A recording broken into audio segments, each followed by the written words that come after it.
Toronto's police chief is speaking out about our judicial system and just how dangerous he thinks it is for violent suspects to get out on bail.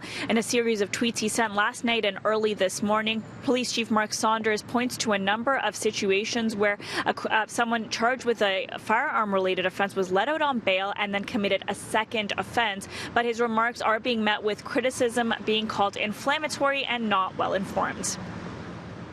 Chief Saunders, can you just briefly comment? After refusing to take questions before attending a police graduation ceremony, the chief finally addressed reporters late in the day on tweets he sent early this morning. I want to stay in my lane. The judicial system, I think, is a great judicial system. There are great people in the system. But I do want to have a look at the system overall to say, is it satisfying public safety? In one of the unusual tweets, Saunders referencing an incident earlier this year, writing he was surprised to find out a suspect who shot at his officers was out on bail, adding, "We need to get this right." What were your initial thoughts when you saw the chief's tweet today?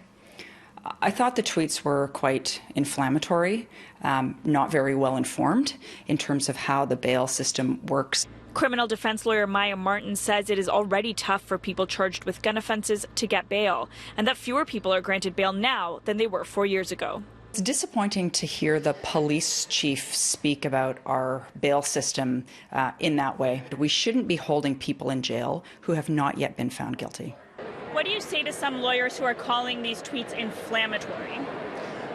There's nothing inflammatory about facts. It is what it is. The chief points to these facts, that over the past 60 days, 53 people that were granted bail have committed a second offence. But when we asked for context, the chief didn't have an answer. You mentioned 53 people were granted bail over 60 days. Do you know how many people were not granted bail? No, I'm not investigating people that have not committed criminal offences, and my focus right now is on guns. It is on guns. It is on street gangs. Chief, I just feel you keep repeating this 53 number, but you're only giving us half the data. Yeah. And I just think that you are using that to spin this narrative that, oh, so many people are getting out on bail. So don't you feel that we deserve to know the rest of the data before you say that? No, you know, it's upsetting that you say that I'm spinning. I don't spin. The mayor joining the chief in his push for tougher bail conditions, Tory suggesting after a second firearms-related charge, a suspect should not be offered bail at all. But certainly the second time, no bail. No bail. No bail. I think that that's wrong, because what if that person didn't actually do it? The notion that criminal defense lawyers would call this nonsense, which is the word they used once before, shows you how wildly out of touch they are.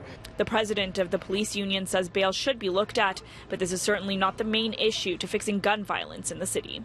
Everybody's looking for pointing fingers or looking for a simplistic solution, which this is not. Saunders says 6 weeks into Project Community Space, which is their plan to reduce gun violence on our streets, Toronto police have made 240 arrests and laid 525 charges. 12 people who were let out on bail were re-arrested for a second charge.